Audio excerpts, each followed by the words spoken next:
Class 12 UP board के मेरे प्यारे विद्यार्थियों, स्वागत है आप सभी का हमारे इस चैनल प्रमोद साइंस क्लास में। मेरे प्यारे बच्चों, क्लास 12 के जितने विद्यार्थी 28 फरवरी को सामान्य हिंदी का पेपर देने वाले हैं प्यारे बच्चों, उनके लिए मैं एक बहुत ही इंपॉर्टेंट सामान्य हिंदी का पेपर लेकर आया हूँ। मेरे प्यारे बच्चों, इस पूरे पेपर का सोल्यूशन हम इस वीडियो में करने वाले हैं, तो प्यारे बच्चों वीडियो को शुरू से अंत तक जरूर देखिएगा।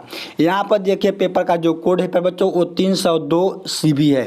मेरे प्यारे बच्चों, सेम ऐसा ही पेपर आप सभी को आपके बोर्ड एग्जाम में 18 फरवरी को देखने को जरूर मिलेगा। पूर्णांक प्यारे बच्चों आप सभी का 100 नंबर का होगा और समय प्यारे बच्चों आप सभी के बोर्ड एग्जाम में आपको 3 घंटे 15 मिनट मिलेगा। यहाँ पर देखिए निर्देश क्या कर रहा है कि प्रारंभ के 15 मिनट परीक्षार्थियों को प्रश्न पत्र पढ़ने के लिए निर्धारित है। ठीक है। दूसरा निर्देश है प्यारे बच्चों यहाँ पर कि इस प्रश्न पत्र में 2 खंड है और दोनों खंडों के सभी प्रश्नों का उत्तर देना आवश्यक है। सबसे पहले प्यारे बच्चों यहाँ पर खंड का है जिसमें क्या है ऑब्जेक्टिव प्रश्न से स्टार्टिंग है। यहाँ पर देखिए पहला क्वेश्चन करा है कि बाण भट्ट की आत्मकथा है।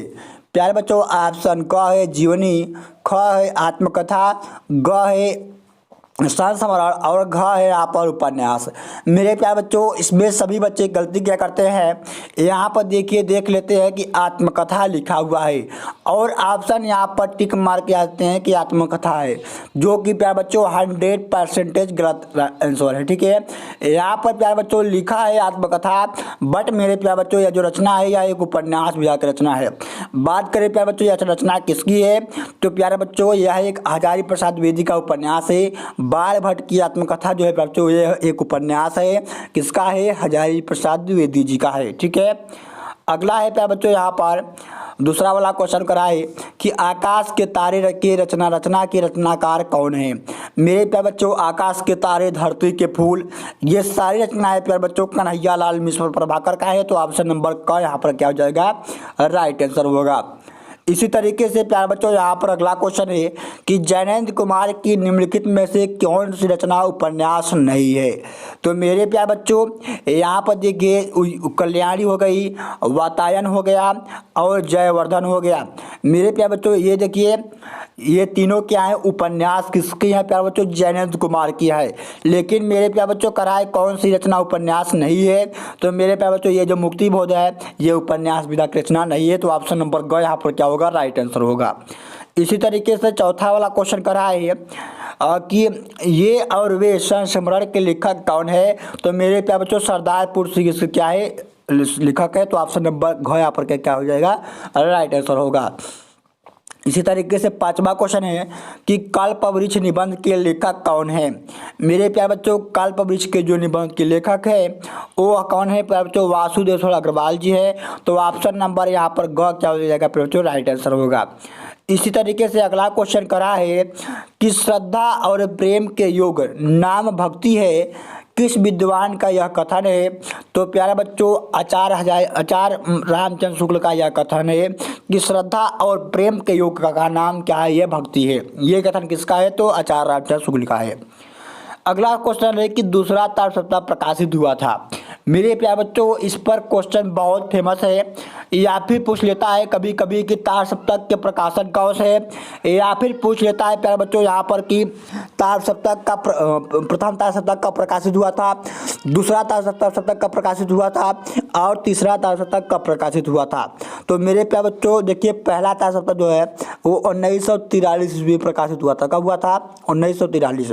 जब 1943 में प्यारे बच्चों अब 8 जोड़ देंगे तो दूसरे तार सप्ताह का प्रकाशन वर्ष बन जाता है। जब प्यारे बच्चों दूसरे तार सप्ताह में आप प्यारे बच्चों 8 जोड़ देते हैं तो प्यारे बच्चों तीसरे तार सप्ताह का प्रकाशन वर्ष बन जाता है। जैसे यहाँ पर 1943 ये हुआ प्रथम तार सप्ताह, तो दूसरे तार सप्ताह उसमें जब 8 जोड़ेंगे तो आएगा 1951, तो यानी 1951 ईस्वी में प्यारे बच्चों दूसरा तार सप्ताह प्रकाशित हुआ था, तो ऑप्शन नंबर क यहाँ पर क्या हो जाएगा, राइट आंसर होगा। इसी तरीके से यहाँ पर 8वां क्वेश्चन है कराए कि महादेवी वर्मा की रचना है। प्यारे बच्चों ऑप्शन है क यशोधरा, ख है स्मृति की रेखा है, ग है युगवाणी और घ है रामशक्ति पूजा। देखिए प्यारे बच्चों ये क्वेश्चन में होना चाहिए कि कौन सी रचना महादेवी वर्मा की नहीं है, क्योंकि प्यारे बच्चों यहाँ पर देखिए क वाला और ख वाला और ग वाला ये तीनों जो रचनाएं जो है ये प्यारे बच्चों महादेवी वर्मा की है। लेकिन प्यारे बच्चों यहाँ पर जो ये राम शक्ति की पूजा है महादेवी वर्मा की रचना नहीं है। तो यहाँ पर देखिए होना चाहिए कि महादेवी वर्मा की रचना नहीं है। ठीक है, इस तरीके से प्यारे बच्चों यहाँ पर 9वां क्वेश्चन करा है कि दिनकर जी ने स्वरमणित छंद का प्रयोग रसवंती नामक रचना में किया है। तो प्यारे बच्चों हरिगीतिका में किया है। किसमें किया है? हरिगीतिका छंद का उपयोग किया है सरस्वती नामक रचना में, रसवंती नामक रचना में। तो ऑप्शन नंबर घ यहाँ पर क्या हो जाएगा प्यारे बच्चों? राइट आंसर होगा। इसी तरीके से प्यारे बच्चों यहाँ पर अगला क्वेश्चन 10वां वाला करा है कि हरी घास पर क्षणबद्ध कविता के संग्रह किसका है? तो मेरे प्यारे बच्चों हरी घास पर जो क्षणभर है ये प्यारे बच्चों सच्चिदानंद हीरानंद वात्स्यायन अज्ञे की रचना है। तो ऑप्शन नंबर ग यहाँ पर क्या हो जाएगा प्यारे बच्चों? राइट आंसर होगा इधर।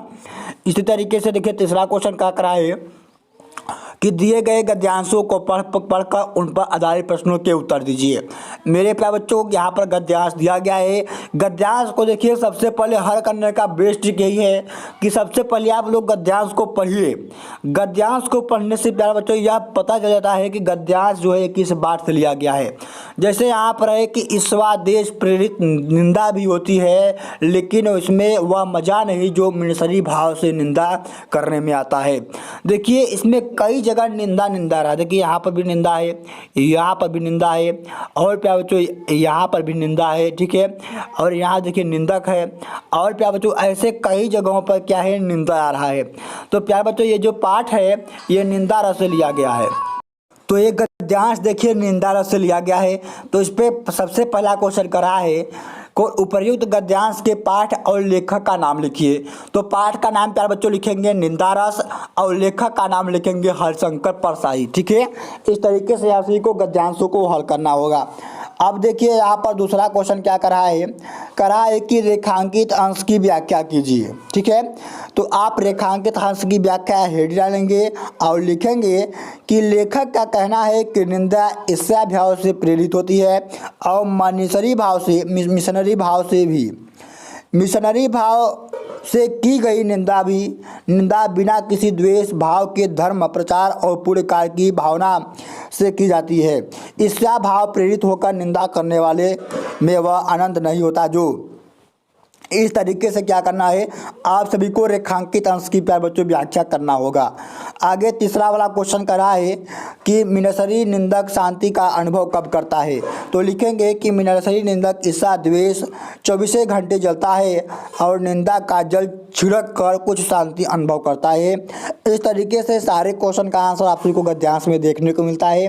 तो आप सभी को इसमें से छाड़ कर इसका आंसर लिखना होता है। ठीक है, अगला प्यारे बच्चों चौथा क्वेश्चन करा है कि किस प्रकार के निंदक को दंड देने की कोई जरूरत नहीं होती है? कारण से उदाहरण उत्तर दीजिए। या फिर पांचवा करा है कि अपनी क्षमता से पीड़ित निंदक के दूसरे की क्षमता के चांद को देखकर कैसा व्यवहार करता है? तो प्यारे बच्चों इस सारे क्वेश्चन का आंसर आप सभी को यहाँ पर गद्यांश से मिल जाएगा। चौथा वाला क्वेश्चन करा है प्यारे बच्चों यहाँ पर कि दिए गए पद्यांशों को पढ़कर आज उन पर आधारित प्रश्नों के उत्तर दीजिए। जैसे है कि तदनंतर बैठी सभा उरज के आगे नीले विताल करे बहु जागे, टकटकी लगाए नयन शुरू के थे वे, परिणाम उत्सुक भयातुरु के थे वे।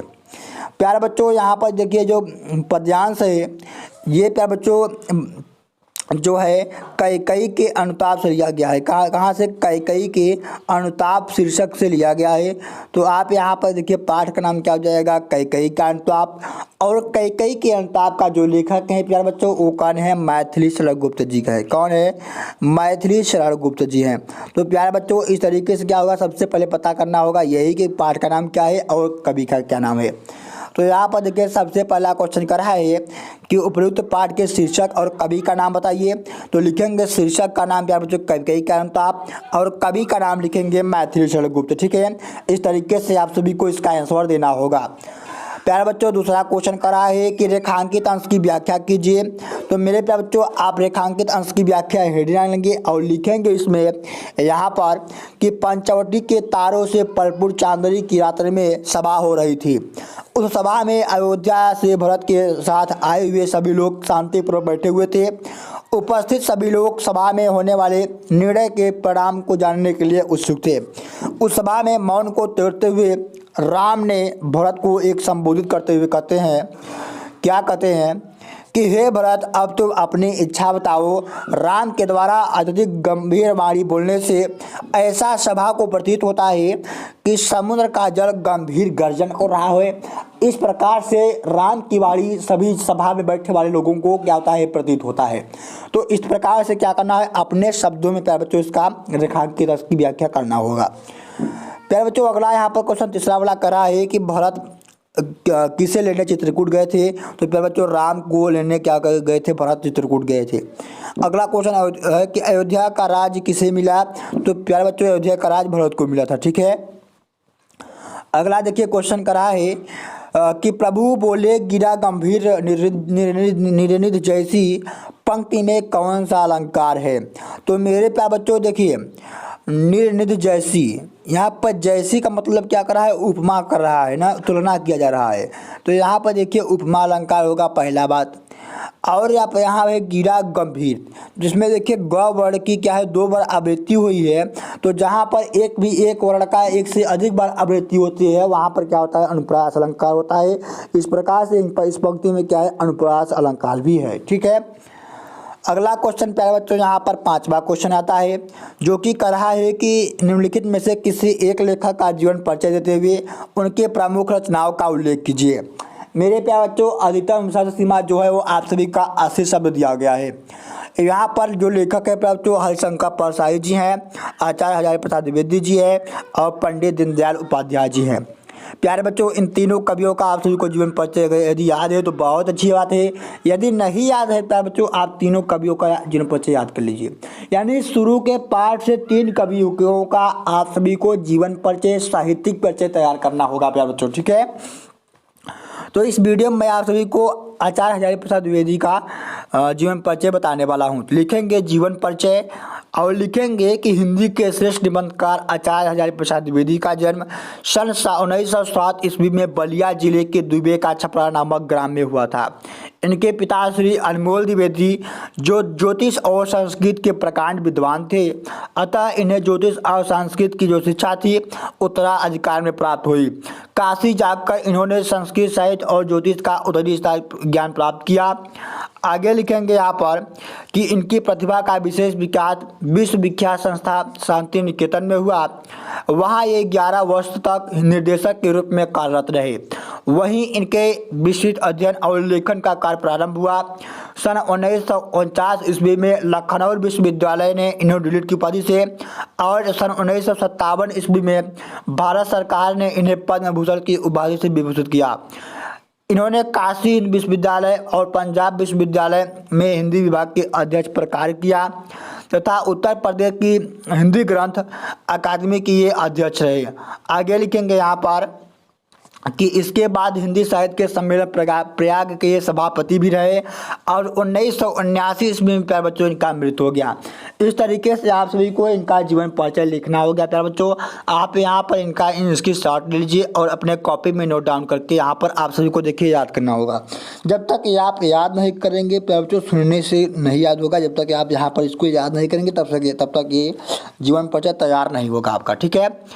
खबरा क्वेश्चन करा है यहाँ पर कि निम्नलिखित कवियों में से किसी एक कवि का साहित्यिक परिचय देते हुए उनकी प्रमुख कृतियों का उल्लेख कीजिए। यहाँ पर रामधारी सिंह दिनकर जी हैं, जयशंकर प्रसाद जी हैं और यहाँ पर सच्चिदानंद हीरानंद वात्स्यायन अज्ञे जी है। तो तीनों कवियों का आप सभी को यहाँ पर जीवन परिचय तैयार कर लेना है। प्यारे बच्चों इस वीडियो में आप सभी को जयशंकर प्रसाद जी का जीवन परिचय बताने वाला हूँ। तो यहाँ पर देखिए जयशंकर प्रसाद का जीवन परिचय है, आप इसे इसकी शॉर्ट लेकर इसको तैयार कर लीजिएगा। 6वां क्वेश्चन है प्यारे बच्चों, इसमें करा है कि लाठी अथवा बहादुर कहानी की कथा वस्तु लिखिए। अधिकतम शब्द सीमासी शब्द या फिर अथवा में कह रहा है प्यारे बच्चों यहाँ पर कि पंचलाइट कहानी की कथा वस्तु लिखिए। मेरे प्यारे बच्चों इन तीनों कहानियों का मैंने एक वीडियो में डिस्कशन किया है, यानी तीनों कहानियों को मैंने एक वीडियो 10 मिनट की वीडियो है जिसमें तीनों कहानियों को कंप्लीट कराया है। तो जाइए इस वीडियो को देख लीजिए। इस वीडियो का लिंक मैं डिस्क्रिप्शन बॉक्स में दे दूंगा या फिर आप चैनल में जाकर प्यारे बच्चों वहाँ से उस वीडियो को देख लीजिए और तीनों कहानियों को तैयार कर लीजिए, ठीक है। तो इस वीडियो में मेरे प्यारे बच्चों मैं आप सभी को पंचलाइट कहानी का सारांश बताने वाला हूं। आप लिखेंगे कि पंचलाइट कहानी फणीश्वरनाथ रेणु की एक आंचलिक कहानी है। इस कहानी में बिहार के पिछड़े गांव के परिवेश का बहुत ही सुंदर चित्रण किया गया है। इस गांव में गोधन नाम का एक लड़का है जो गांव की मुनरी के नाम की लड़की से प्रेम करता है। ठीक है, आगे लिखेंगे कि मुनरी की मां ने गांव के पंचों से शिकायत की थी कि वह उसके घर से सिनेमा का गाना गाता हुआ गुजरता है। इस कारण से गांव के पंचों ने उसे बिरादरी से निकाल रखा है।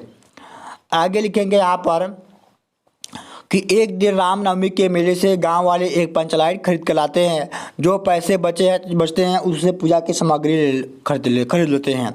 सभी लोग पंचलाइट देखने के लिए उत्सुक होते हैं, लेकिन समस्या यह उठती है कि आखिर पंचलाइट जलाएगा कौन, क्योंकि जो सीधे साधे लोग हैं पंचलाइट जलाना नहीं जानते थे। इस प्रकार से प्यारे बच्चों, आप सभी को 80 शब्दों में पंचलाइट कहानी का सारांश लिखना है। आप यहाँ पर इसका स्क्रीनशॉट ले लीजिए और आप सभी को अपने बोर्ड एग्जाम में इतना ही प्यारे बच्चों आप सभी को पंचलाइट कहानी का सारांश लिखकर आना होगा।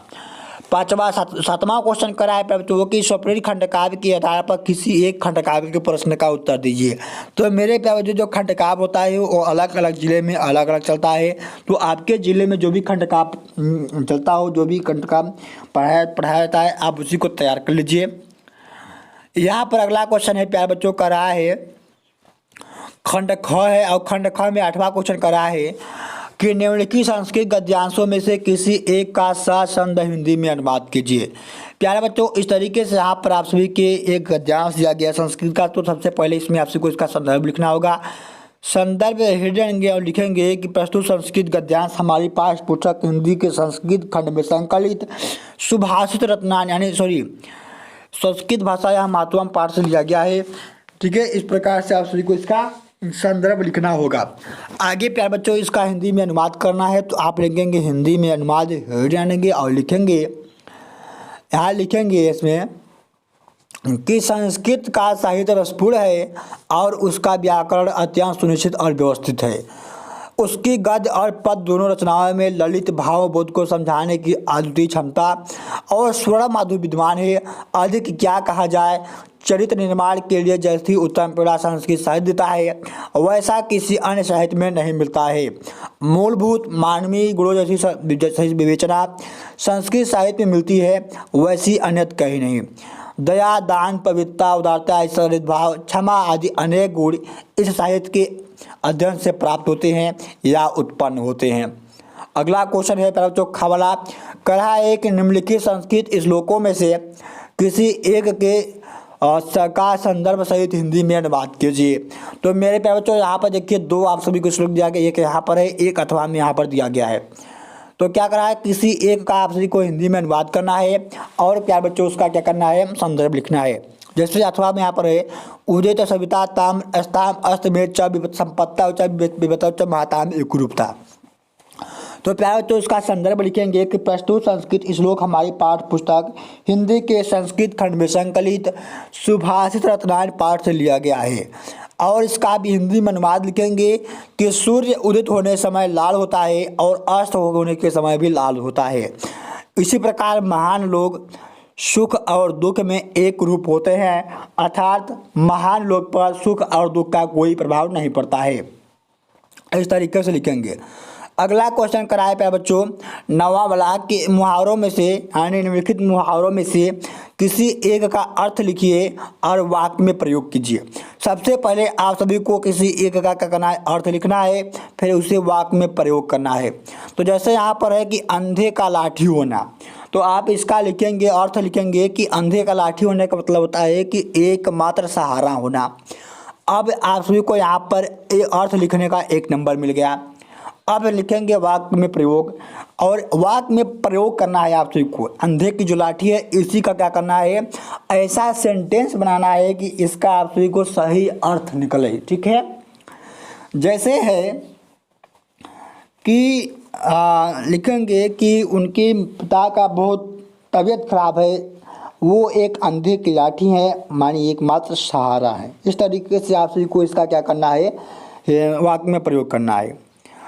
10वां क्वेश्चन है प्यारे बच्चों का रहा है कि अपठित गद्यांश पर आधारित प्रश्नों के उत्तर दीजिए। मेरे प्यारे बच्चों अपठित गद्यांश का मतलब ही होता है कि बिना पढ़ा हुआ। तो आपके बोर्ड एग्जाम में 5 नंबर का अपठित गद्यांश आएगा। अपठित गद्यांश को लेकर चिंतित मत होइए, जो भी आता है बहुत सरल आता है और आसानी से उसका आंसर यहाँ पर मिल जाता है इस गद्यांश में। ठीक है, उसी गद्यांश की तरह होता है जिस तरीके का गद्यांश आपके पाठ में दिया जाता है। अगला है यहाँ पर 11वां क्वेश्चन प्यारे बच्चों कर रहा है कि निम्नलिखित शब्द युग्मों का सही अर्थ करके चयन कीजिए। जैसे यहाँ पर है कपट और कपाट। तो कपट का मतलब होता है प्यारे बच्चों धोखा, और कपाट का मतलब दरवाजा होता है। ऑप्शन नंबर ग यहाँ पर क्या हो जाएगा, राइट आंसर हो जाएगा। इसी तरीके से प्यारे बच्चों यहाँ पर अगला क्वेश्चन है कि जलज और जलद। तो जलज का मतलब होता है प्यारे बच्चों कमल, और जलद का मतलब बादल होता है। तो इसका जो राइट आंसर ऑप्शन नंबर ख यहाँ पर क्या है, राइट आंसर है। प्यारे बच्चों अगला यहाँ पर ख वाला क्वेश्चन कर रहा है कि निम्नलिखित शब्दों में से किसी एक के दो अर्थ लिखिए। जैसे यहाँ पर देखिए 4 शब्द दिए गए हैं, अनंत है, पतंग है, खग है और दल है। तो 4 शब्द दिए गए हैं और कोई एक का क्या करना है, अब सभी को 2 अर्थ लिखना है। जैसे यहाँ पर अनंत का 2 अर्थ लिखेंगे गगन और आकाश और गगन, पतंग का लिखेंगे 2 अर्थ सूर्य रवि, खग का लिख देंगे पक्षी तोता लिख देंगे, ठीक है। दल का लिख देंगे जैसे होगा समूह हो गया, और उसके बाद पत्ता हो गया, ये सब लिख देंगे, ठीक है। अगला यहाँ पर बच्चों ग वाला क्वेश्चन कर रहा है कि निम्नलिखित वाक्यांशों के लिए एक शब्द का चयन करके लिखिए। जैसे है कि जो ईश्वर में विश्वास करता है उसे क्या कहते हैं, आस्तिक कहते हैं। तो ऑप्शन नंबर सी यहाँ पर क्या होगा, राइट आंसर होगा। इसी तरीके से यहाँ पर दूसरा क्वेश्चन करा है कि जल में लगने वाली आग को क्या कहते हैं, उसे बच्चों बड़वा अग्नि कहते हैं।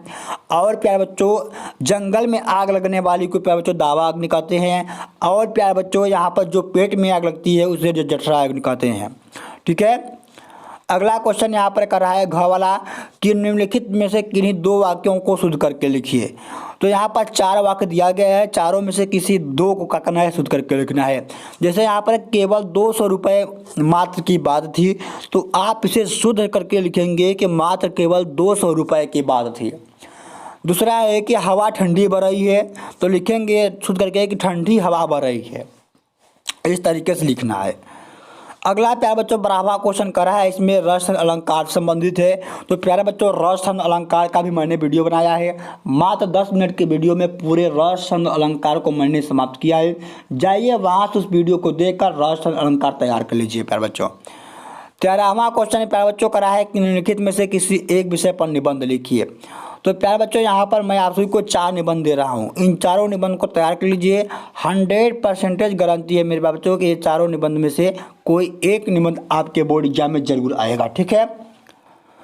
अब यहाँ पर बच्चों 14 वाला क्वेश्चन करा है कि विद्यालय के प्रबंधक के नाम प्रवक्ता पर अपनी नियुक्ति के लिए आवेदन पत्र लिखिए। या फिर अथवा में करा है कि किसी बैंक प्रबंधक को कोई व्यवसाय करने के लिए ऋण प्राप्ति के लिए आवेदन पत्र लिखिए।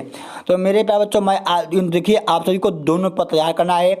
मैं आप सभी को यहाँ पर पहले पत्र को बताने वाला हूँ। तो लिखेंगे सबसे पहले यहाँ पर कि सेवा में प्रबंधक महोदय, आदर्श इंडिया कॉलेज मिर्जापुर उत्तर प्रदेश। विषय लिखेंगे कि प्रवक्ता पद पर नियुक्ति हेतु आवेदन पत्र महोदय, और लिखेंगे आप इसमें लिखेंगे कि महोदय सविनय निवेदन है कि आपके प्रतिष्ठित विद्यालय में प्रकाशित विज्ञापन के माध्यम से मुझे यह ज्ञात हुआ कि आपके विद्यालय में प्रवक्ता पद रिक्त है।